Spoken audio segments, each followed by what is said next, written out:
This happened about 3 years ago. At that time, I was dating my ex, who lived in the southern Western Australia state area.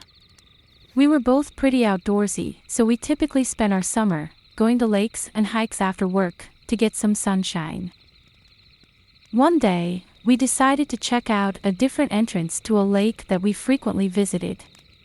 Usually, we would go to an entrance that was basically a park with picnic tables and whatnot, but this time, we went to an entrance that was more of a boat entrance. We had just bought kayaks and wanted to find an easy access point.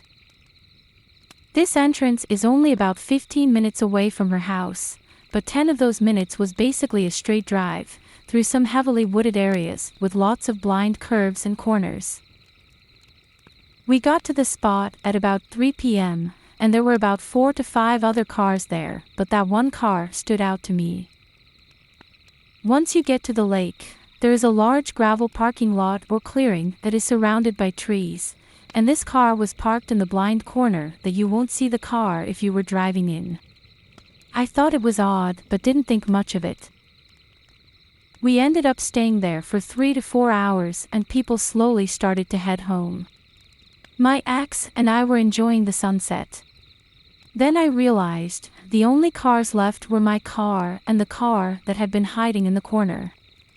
At that point, I had noticed that the person in that car hadn't gotten out this entire time. He just sat there in his car. I told my ex that we should probably head back since it was getting late. She agreed, so I stood up, walked over to the driver's seat and started my car. As I walked back to close my rear gate, the guy in the other car walked up to me and asked for a jump. I always carry cables with me and I am usually happy to help, but for some reason, this person made my internal alarm go off. Something about his car being parked in a really weird spot that made it impossible to see from the outside.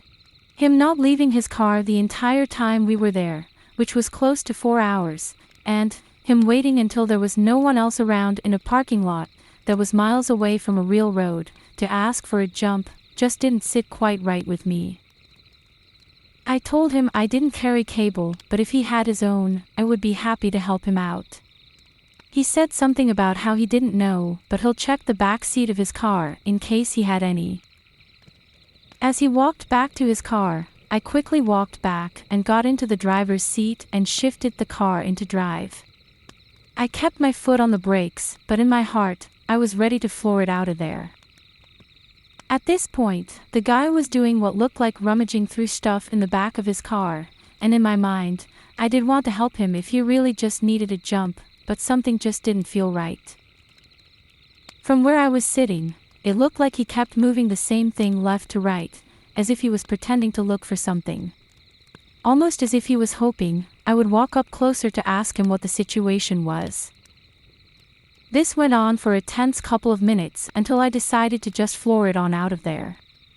I figured, if he truly just needed a jump, he wouldn't mind me calling the non-emergency hotline.